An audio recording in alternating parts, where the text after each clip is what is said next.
Radio 4, Radio 7, Radio 8 Munyagwa nga sinaba kutwalako byolaba mu nkambi z'abanno booli nabo n'ensonga y'abaka ba parliament booli awo n'ebweru Cameroon waliwo nage nti yayagala kumanya manifesto mu bufunza ng'ekkungu honorable mweddakiika 5 za nyinyonnyole biki byagenda okukolera eggwanga ndowooza akuwulira gusooka nzaani agaana ali wano angambye let me see the message okay ali wano bamuyita Tarimwa Misach agambye I have been waiting the whole day to hear Honorable Munyagwa talking about the problems faced by Ugandans and how he is intending to solve them. Give him 5 minutes. I want to listen to that, not these other things he is saying.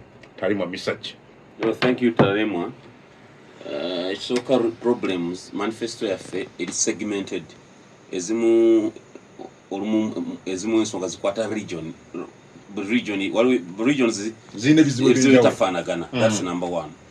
Tuyina ebiri universal ebizibu ebifaanagana ku bannayuganda bonna, so nja kuwonayo ku biri universal nga bibiri ne bya regions nga bbiri olwa budde.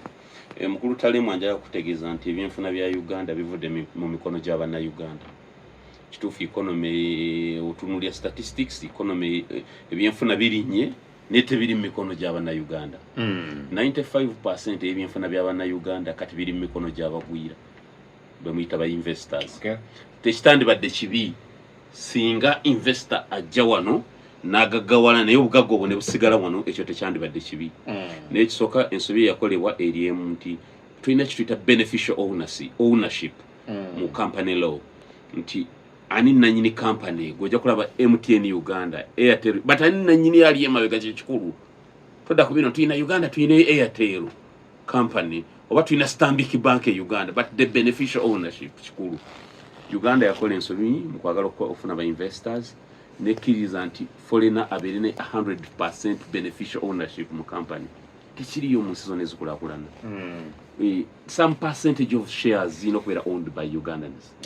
Naye omuntu okukola wano najja n'akola amagoba Stanbic Bank gonna neegayoola nga bwe gakoze nti omwaka tukoze $2 million 2 oba 3 zonna neziyoola nezitwala South Africa.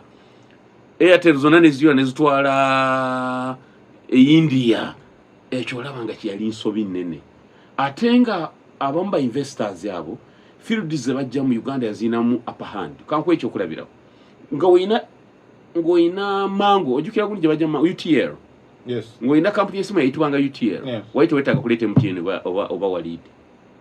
Okay. Wandikoze nga buli Safaricom e Kenya. Uganda yali erina kwewola waakiride bwe yanfunye loan ne teeka ssente mu UTL. Netugamba since akatale ka business ya masimu kowe kali sente mweziri eyo kebere company ya Uganda sente zisigale wano. Yes, ekyo ndooza kitegedde. Banking mwambala Uganda Commercial Bank UCB ane mukiriza Stanbic zani. You don't do that. Yes, aba investors abaina investment license category esooka tulina okurevisitinga wajja kukola ki kyewajja okukola kyokola abaffe bw'oba kyokola Uganda yefunamu oba gwofunamu. That one we must revisit their investment licenses.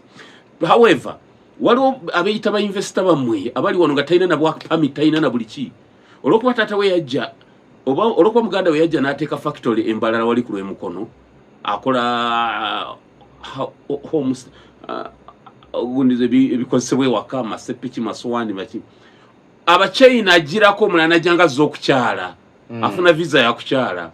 Otuuka ku factory ya Muganda we mukono ne bamugulira akanuwa akamotoka nanko okutembeya ebintu mu buutu tonda balabanga babitembeye. Yes, I have.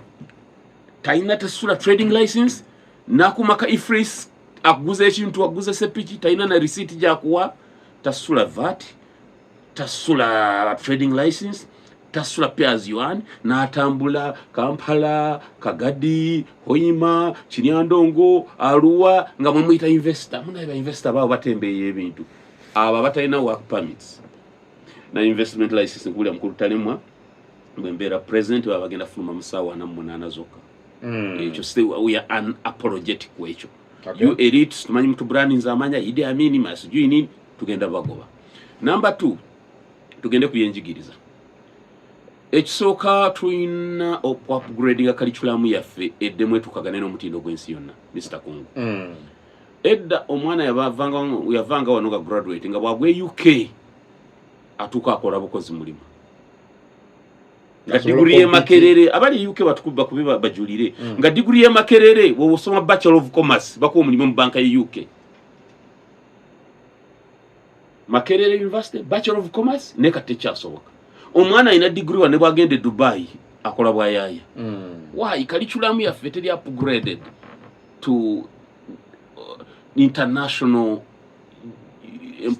employment needs omanyi okusoma oyina ku calibrating oba oyina ku structuring nga n'akatale k'emirimu kanku example Kenya yetendekere yine kutendekere mu East Africa lisinga eri catering ne hotel management amatendekere gayina cho waliyo kyetegeza nti hoteli za wano ba managers abasinga bana Kenya true meaning ne banks meaning gwe emirimu ogirina ne ba employers balabanga ababo tebatukana na muti exactly tebatukana na mutindo bwe mwayagala okuteeka mu competence based curriculum ne muteeka mu n'ebyemikono mu curriculum osanga nga baleeta woodwork and carpentry mu secondary school naye nga abaana bakyakozesa guli omusumeni omanyi guli omusumeni ogwedda guno gwe basala bati nakwata n'eranda ogimanyi mbw bamuyigiriza kubajja kakati bw'anaava n'agende Dubai eyo skill gy'omuyambi factories e Dubai ziri machine zisala zokka anayijjayo atya wandirese ebyemikono kituufu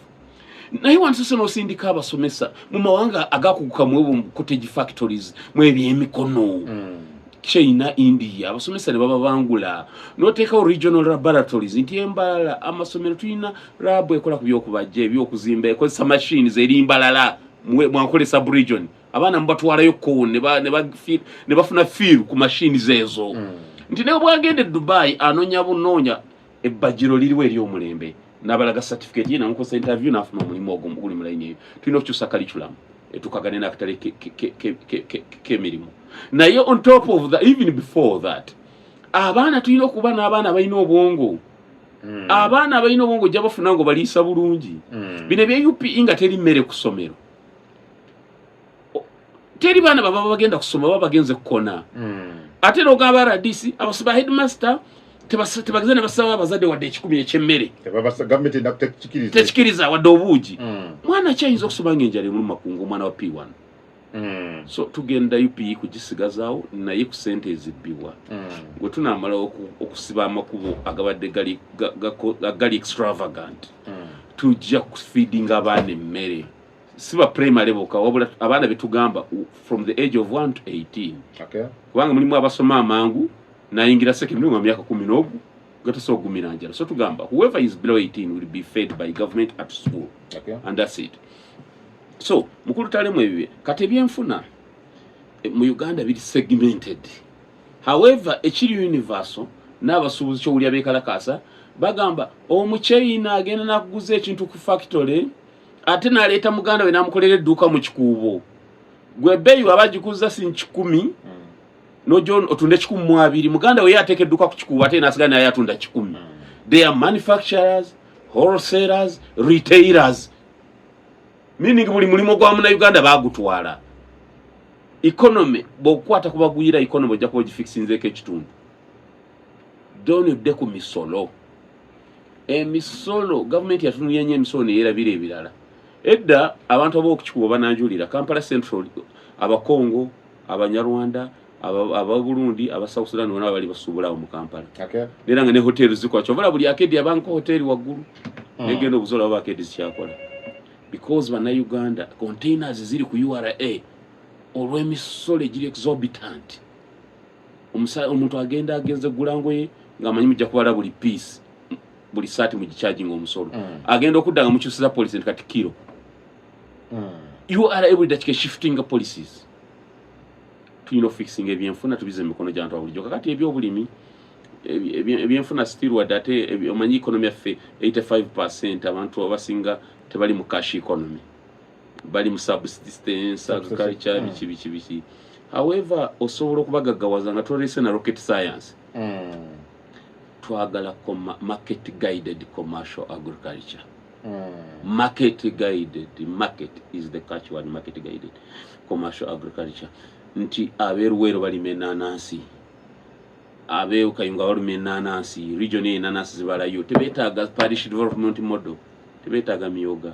Gendo funa akataleka enanasi ebuwarabu. Obakole mu cooperative union. Okole amakolera agazooza n'okuzipanga ngali oyinza okuditeeka eruweero. Abalimi b'enanasi ono bakole mu cooperative union. Ekyo kisobola okubateera akabuloni obuli soft through their cooperative unions. Enanasi zaabwe zifunira akatale bajja gaggawala.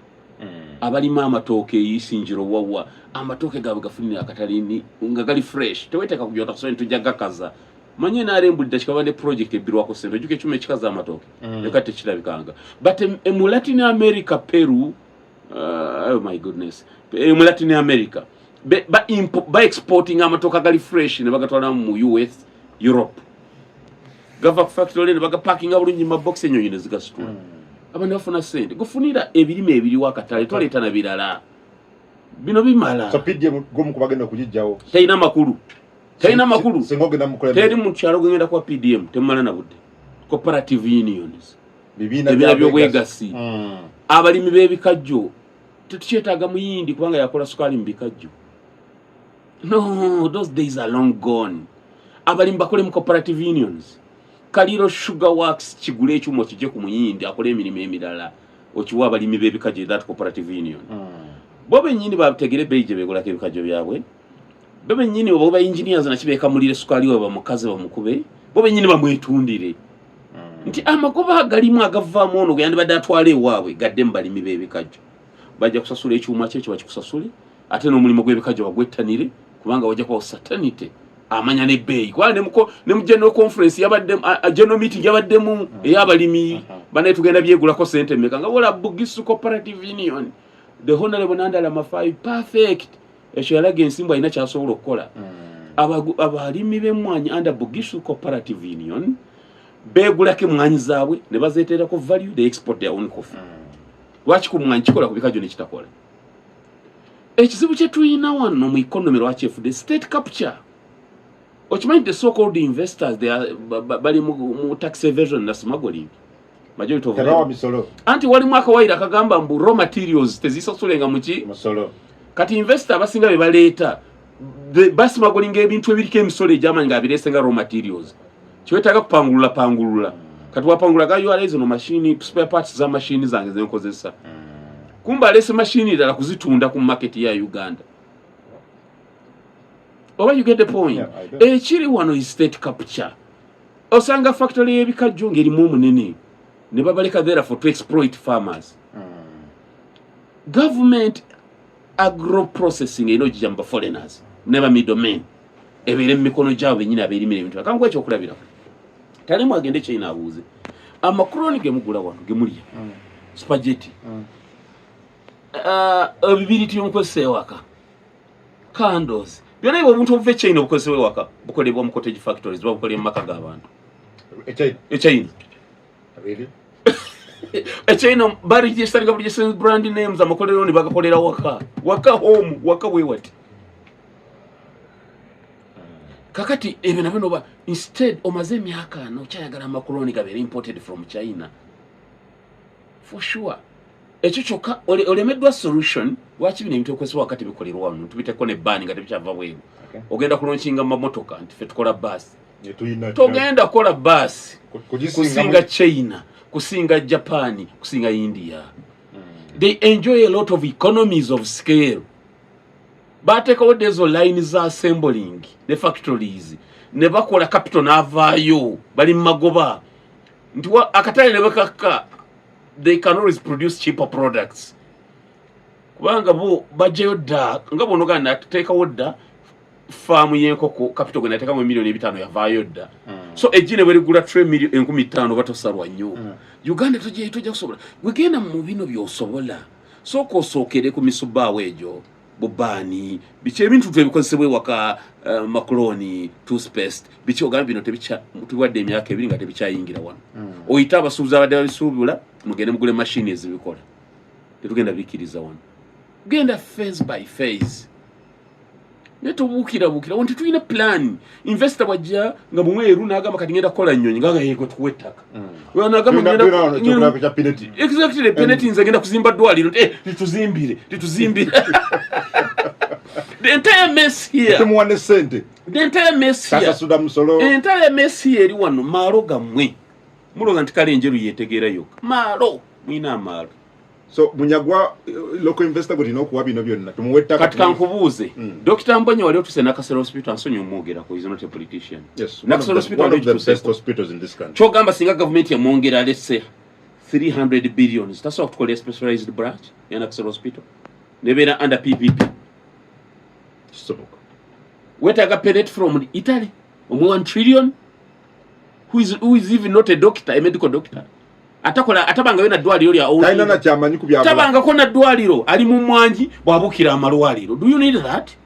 Mwina amalo egaba sumbuwa Munyagwa no ba mwe presidential candidate we makuvumye nonyiga to kampa Munyagwa agira kwa investor abawo abali mu amakuru abo criminals from abroad be mulina wa sobola kuita ba investors. Okay the investors kali bagenda bakulakulanye tonyiga ongoba wano criminals in their countries one of it they are corrupt badduka nabda abambalira so najja tumuwa sente ne tumuwa noga tosasula musolo kampetale mwa simple arithmetic nze nali kukosa singa ntwala investment authority bad gazetting ekibira kyaffe kya Namamve over 1.5 square miles investor nga jana emitwalo 10 ejja dollar jokku account nafuna investment license naba naye yakola factory ya assembling bino na bino netanga 30 acres katusinga je president nasinga na president na uyu muwetaka akole factory na mu 30 acres Namamve nga buli acre eri ku million wakati webitano wakati olusanvu n'olukumi na mu property ya 21 billion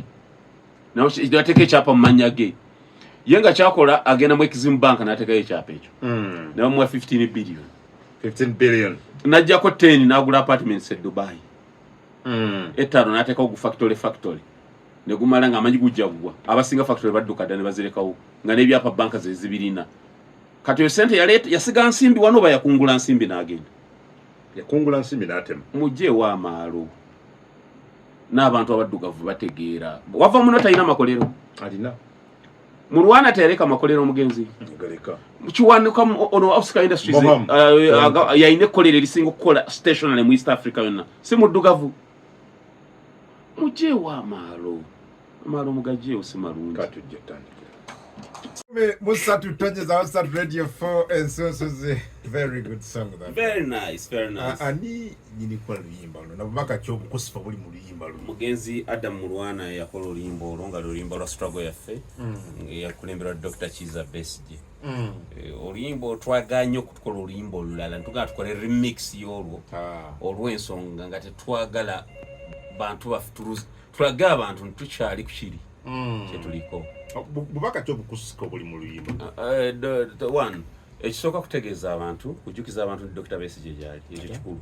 Ekyokubiri lulimu ennimi zonna mulimu Oluswayiri mulimu Oluganda lulimu Olunyankole mulimu ukowamba lule alimu ennimi nyingi ukavalinga Uganda yonna lulimu ne beat ekuba nawe nkulabye ngentebo yagala jimenya entebo yagala jimenya wadde osiikuuse so mulimu jango tuyambe doktari tuwatogera ku Besige yes dakati kulaga nti mwenyago musigire. Okay, good.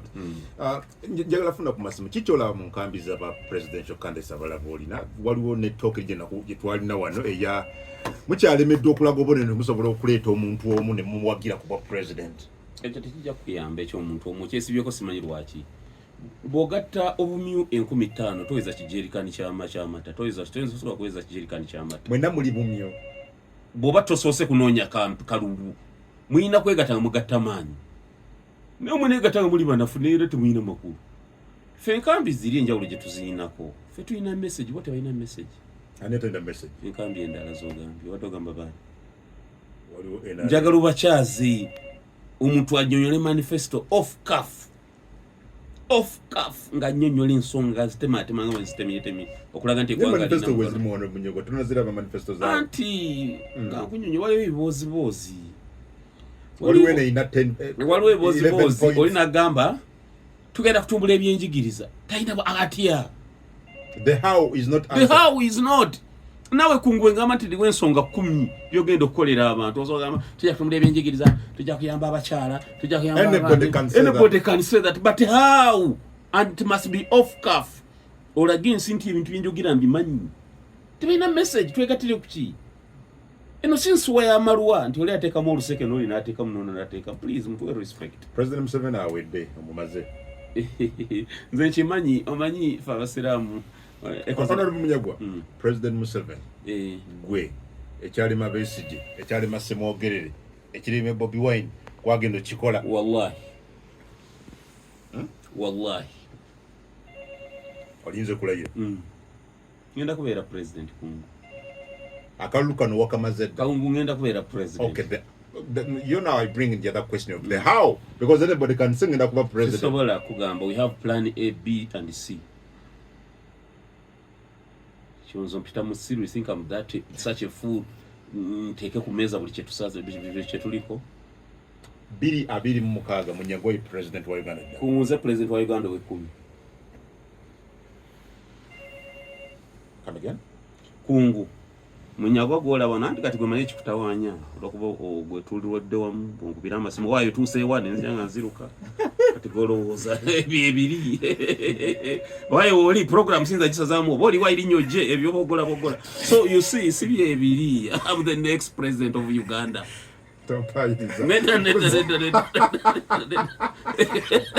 Kakati waliwo ekikusumbuwa nze manye ekikusumbuwa kungu wenzi ano nonjo kyayo kyebibuuzo biki nga ntambulira ku ntolizo olowooza olina muntu wa bulijjo olowooza olina civilian munno nze president wa Uganda addako. Yes. You see, siganye but nze ne kuba go to government anybody can say certain things. Naye otya okyalemeddwa okuteeka ekyo mu maaso gaffe ntubutwala tyo wa president. Yes. Ati siri musiru okuba ne plan ogenda mukuba mu kalulu President Museveni. Nze president wa Uganda we 10. Are you winning the incumbent? Nze president wa Uganda we 10. Government zigenda mu ngeri nyingi n'ekiriwo kati kalulu but nze president wa Uganda we 10. So you have plan A, ke kalulu. B ne C. Plan A ke kalulu. Plan A, B ne C mu kalulu kano. Ero balonze naye nga abamu ku bamuvuganya abasingira ddala Tindulusu baani bali mu makomera. Yes, nakunyonyola ekye Tanzania nakikugamba. In Tanzania it's a chama cha mapinduzi, it's ba communists. They are left wingers and extreme left wingers or the wa center left. Nti ba left wingers baba conservative ba communists so bachi whatever you may call them tunashita political spectrum line. Abagwa ku left wing abamu badala far lefts tebakiriza nyombulu nabina byafuzi byanjawulo. Chama cha mapinduzi international committee bunyigiriza oba uliako ku ujamaa villages bichi bamala okubanjala y'amaanyi oba yali president Carter yabajeregerera Nyerere ne bagenda badiriza ne bali bakiriza mu communism. Amanyi Suluhu agajjawa Suluhu maje gamukiririza mu chama cha mapinduzi kibina cha maje gige kiri mu revolutionary party kyatusa bibali. It is the founding party chenkana ya founding modern Tanzania Tanganyika ne Tanzania ko bayimiridde so bakola syndicate ningeri mu abasirikale okusinga ne basala wonti chama cha mapinduzi because chama cha mapinduzi refused ne TD Tanzania Defense TD something F but refused ngabola BNRM ne UPDF so it's a syndicate. But where does she get the popularity within CCM? No. I think the popularity yandi jifunye. Na an act of God came in. Oba president Katonda yabugaba. An act of God came in. By accident he became the president of Tanzania. She never prepared for that. Bweyabera president constitutionally nga ino kubaawo. She purged abageza ko munyoma. Waliwo ne revayo na agamba temumpita mama. Mwebabimwe mumpita mama nze sini mama ndi president. Yes kati yabapajinga aba manipulating amanyi obera president sebo abantu balina okugonda atagonzo oba ina capacity mpajinga kakati waliwo abakumanyi Munyagwa obera president waliwo bakungu kungu wadonomu omulimo nayo nomusitako mu training omuje mukunguli abadde akukyaza afuuke presidential press secretary omunyina kukyusa kati kwesinza kuweerawo omulimo oba ojja kutuuka kikeererezi soka kutwala training myezi 6 nga tolina famire yo mbakoze obi nekumalamu ekyejo kati okomo bakubudde aniko ogenda okukolera ntakyali munyago oli wa president wa gwanga so Suluhu yafuna team mu Chama cha Mapinduzi yamuyamba okunywera mbo president tiimu eyo abamu Magufuli be yali akuteeko ku byenfuna ne muzimba nnyo kati nemuwa amaanyi kati agayina nalonda bajje nakola appointments empya mu majje nakola retrenchment nakola kati state kati anyikide state agirina okay good bia akadi kanzo kutatukiriza kankole bwenti kati nokufune kusimba balenyo kibuzo kirungi Chigozi Simon listening from Kulambiro Kudos Honorable Munyagwa he is a one present politician well versed with information based on fact. Big up to him. By the radio form wherever I'm Enoch from Busia following online, but Mr. Munyagwa is presidential candidate waiting for you from Busia here. When is that man coming to Fort Portal? Benjamin in Fort Portal. Okay, thank you. Nabalala abasinsobaka mwebali nnyo bantu bange kadde nakatono munzikirize Honorable Musabe asibule tumalize nga sinasibula okubiriza abantu basomesa abaana wakiri noziba kule bakiganye wakiri musomesa omujiji kichate kati bulya songodo ebinye byemwetuma biragira ddala but toswaga mati Bobi Wine akaliro kabatadde ate Bobi Wine yesimbye ku Munyagwa songodo bwagambi nze songodo nyamutegeeze abavubuka bambali bakyali mbiduula mu kunywanjaga mu kukola kinga fe tuli mu struggle si zero wa Bobi Wine si zero one bambali bakyali mu kunywanjaga kwatu wala kinga fe tuli mu struggle najoininga struggle mu 2000 nga emyaka 2 Bobi Wine abatadde kakazito ate akatadde kukinze nabeera meya nga Bobi Wine ayimba yandeta nze nalivuganyizaako naye ate akazito kati yaki what is he trying to mean tumalirize education inkuru tuddemu nga tuzze mawulire mu Luganda ne mugana wange Kagogo Florence uno kajje agakuwe akume campaigns teziri smooth because of security interference by security operatives nze lwakubanze namanya nti bajja kunneko kolwafa olwa background yange ya activism by the way kankubulya abesimbye mu opposition temuli mu activist mulala okujja konza meaning abesimbye mu opposition temuli mu activist mulala okujja konza what do you mean otegedde kyenkugamba njogera Luganda temuli mu kakalukanyi activist mugugubi mulala byabufuzi okujja konza nga nasaze okujja true colors. How about these others? Ate batya bali obadde tugambye eri awo tewaliwo jeno mulala okujja konzi kati ogamba oleta bagundi oleta Berodi ogamba ate bano ate oli no but ina mwami Kyagulanyi nkugambye honorable Kyagulanyi honorable Nandala they are politicians ekyo kibate kotiki beba nengambye activism kwaba ni yali ebasembudukulo bwere 10 obwa politics nze nyine emisango egimu Besigye kandi kufaira na mutano nayo A1 Kiza Besigye A2 Munyagwa A3 Elias Rwa olumu nchuka neva mu A2 nembera A3 A2 wekabale walo naliye kabale bantu alendoro prison ze nali A1 kakati ze nyina faire zwera ana mu 5 nganziri kwa Dr. Besigye ngatwali omusango ali gunsinze nogo kakati waliwo abali baagala balowooza ntujja kusokalira okutuukirira yini eyo ya activism bafune justification et cramping down fene tugaana byaffe bya calibrations permutations and combinations always fe byaffe tubikolera mu lab byetukola tugenda netubala netugaana mu situation room yaffe tugaana no let us disarm these people so ketwefuula abasiru batukize tambule gwanga lyonna message yaffe nyikire the receptions walabye ndoza walabye wenabadde mu district mwe kitagenda babadde n'ekiyitirirwa wakirabye bakyade na munsiko batubye ne batujja mu town ne batwala eyo munsiko district jekoma nine era abantu bazene batwaniriza musanyu lwachi usinga twagambe turesist tugende mu state center mu town centers message bateja kutuka bajja kuba abantu ya gas badduke so our approach twasalawo to recalibrate the formula for purposes of disarming the enemy bagita surrender tactic. Omuntu anayagala message tukoba ina message ono NRM nungi nyo mu violence ate refused the security agencies, so don't engage them in that line. Alwenzi bati munyagwano nyaka lunga Dr. Besigye ali mukomera. Era nanga nti I don't know whether you said here or somewhere else nanga nti wagamba, I don't know whether it's true, nti bakyagula bali betebeta bana mu kalulu oba activities za kalulu nga Mwami Besigye akyali mukomera basoke batekewo embera bagugube. Where did I say that? I don't know, someone told me. Auntie, you see abantu ayagala ogugube. Auntie kakati ekisooka njagala mbategeeze mumwe mwena terajja kunsomesa Besigye pozi mukyala wini byanyuma toyina lecture yajja kumpa ku interest za Besigye ziriki newe nasoko ku nominating activity number 1 ogimanyi ekirekyo najja wano nenfulumamu activity number 2 nkera ali kukyalira Besigye twayogera namalayo kumpi bandeka naye kumpi edakika 45 byantuma mbimanyi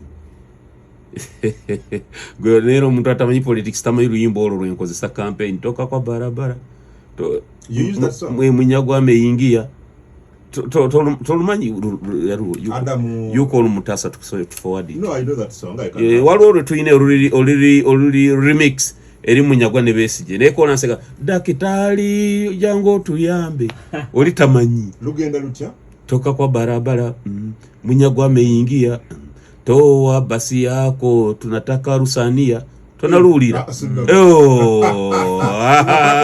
rusania dewe tuka mukola saka dakitali jango tuyambe kakati gotomanyi omanya abantu balo gendo buze Besigye how he feels about this campaign.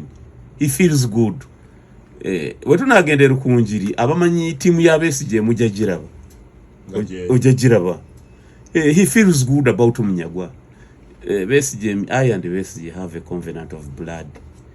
Abamba mwesibako kumujja ko social capital. Waliwo otwano nominating alo yakola speech na akola kulinya de Besigye ku nominations day. Gwe. Abamu abali bamuyita mbega kati badduka eruzira ne betwaza obutungulu ennyanya enkoko atina mulabola nenga ebintu ebyo muto birya bamwogerera nti yembega akolagane Museveni bayitwaza obutungulu nnyanya nkoko funa ko masanyalaze boteka kutusanyalaze twayagala bagende bale Museveni naye gwali yawulidde kakola speech namuteekamu vole ba nominate alwana yimbulwe wali yawulidde kakola kulinya Besigye nze bya Besigye ne munyagwe nze Besigye sina kye mukolera mu kajanja twayita bintu bingi wamu. I like him and I love him and I treasure him. So setaga kweyogerako eri kungu nyina kinyinza n'okugenda Besigye nenzija nawo nesikugamba nensirika kati yetamanyi lwaki nakozesa olimbo olwo ali atamanyi abatamanyi. Okay. Good. Wete bimukaluluka. But I hear binje bitamanyiddwa ngaki enkola egenda okukolebwa okalonda biometric oba register endala. Some people think you are not raising, you people, the candidates, are not raising these questions, especially waliwo lack of clarity ku nkola eno. Nalabye akakikolebwa kono katuge nti obuma bwayingidde already obugenda okukozesebwa, but some people think they are not tested. Wakyaliwo ebirina okubeera nga biddibwamu ebibuuzo, singa kafa what happens, singa kadelayinga what happens, bino byonna katwala ddakiika meka tebuli tested, tebukozeseddwa. Ani yakwadde message eyo? Information yani yajikwadde eriwa eyo jubyogerako ebimalamu abantu bafama eyo bumba okutuuka tebukola tebuli tested. Singa tebukola, but in case what if we are following closely. Muleke kumalamu bantu baffe manyi isi buli candidate ayina gwe tuyita official agent. Ekyo isi wali nominating abamukusaba n'omuteekako. Those through the official agents election process to buli step isi je taking atuji following closely. NRM ina propaganda gwetambuza nenga yogera opposition tona uli opposition agamba nebo tunawangula kigundu yamaka mataja kutulangirira. Eyo statement ko jirango opposition aba kulimba abamalamu bantu manyi butalonda kakati woga byabaka mataja kulangira tuwachokola campaign lwacho wa nominating Chogama to nominating abaka matomanyi. Justice. Yabaka mwito manyi by the time you nominated. Electoral agents fe tugamba. Buli kimu tujja communicating eri eggwanga ng'obudde bwakyo butuuse. Ne katukyagamba na Uganda tusobola okuwangula akalulu kano. Mwekeetegekere mu bungi ate mu turning up in big numbers. Simple. Nebyo ebyo kakati gwe bambi goli journalist kyowulira kyo ino kutubuuza naye nkugambye ababikola ababipanga beefula opposition nenga bamala mu bantu maanyi tukimanyi byabakama togenda kutulangirira kati okola ki mu kalulu. Stop wasting people's time. Government was overwhelming nga kyolabe Cameroon. Cameroon yes. Opposition yawangudde with 50. It is alleged that yawangudde with 51.3%. Instead never turning and never poor beer 53%. No chirabe kigenda maaso ne embeera tenaterera. That critical momentum is only built by encouraging your supporters. Noba kunga abantu ne bajja mbungi mu kulonda abantu babeera banga bali aggrieved. Baba ne dowozi dene to say no. Always together. Naye kakati bino tubira binyumba opposition bayimira ku dala opposition. Nagira oyo mwana Museveni ayina akatengo mwana twamumazedda rama naga kakati ke byabaka matukubuulira tojja kutulangira tukimanyi kakati yo message ebere tabalonze ekoleti era bamubu oyina muna Uganda ali ready okuleka omulimu mu wino nga tagenze kugulawo mudaala gwe ajja kulonda kati omugama ne bono jja nonda byabaka matajja kunangirira era ga mfachi Wala batuine ekizibu ky'abantu abatali bana byafuza okubeera mu politics. Radio 4 kakana radio 4 radio 7 atejje tebana.